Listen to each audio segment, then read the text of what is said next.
قرآن کی ایک آیت میں ابتلا کا قانون بتایا گیا ہے۔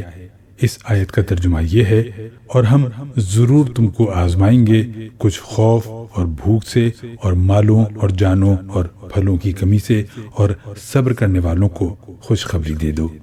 قرآن کی اس آیت میں بتایا گیا ہے کہ ہر انسان پر کوئی نہ کوئی مصیبت آئے گی، لیکن یہ مصیبت شے یا کچھ کی صورت میں ہوگی۔ اس آیت میں شے کا لفظ بہت بامعنی ہے۔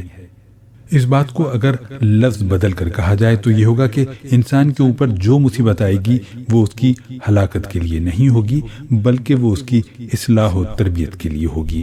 اصل یہ ہے کہ مسائل دو قسم کے ہوتے ہیں، ایک وہ جن کو کچلنے والا مسئلہ کہا جائے یعنی کرپلنگ پرابلم، اور دوسرا وہ جس کو نہ کچلنے والا مسئلہ یعنی کہ نان کرپلنگ پرابلم کہا جائے گا۔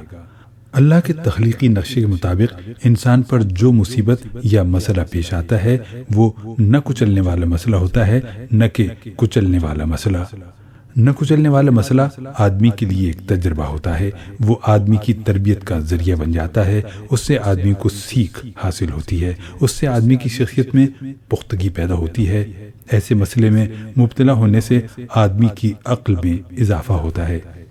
اس کے برعکس کچلنے والے مسئلے کی صورت میں اکثر ایسا ہوتا ہے کہ آدمی اس کا تحمل نہیں کر پاتا، وہ شدید قسم کی مایوسی میں مبتلا ہو جاتا ہے، اس کی عقل کام نہیں کرتی، وہ حالات سے اوپر اٹھ کر سوچنے کے قابل نہیں رہتا۔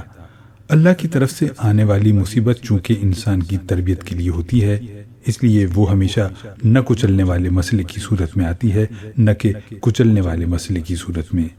اس لیے اس ابتلا کو اللہ کی رحمت کا معاملہ سمجھنا چاہیے، نہ کہ زحمت کا معاملہ۔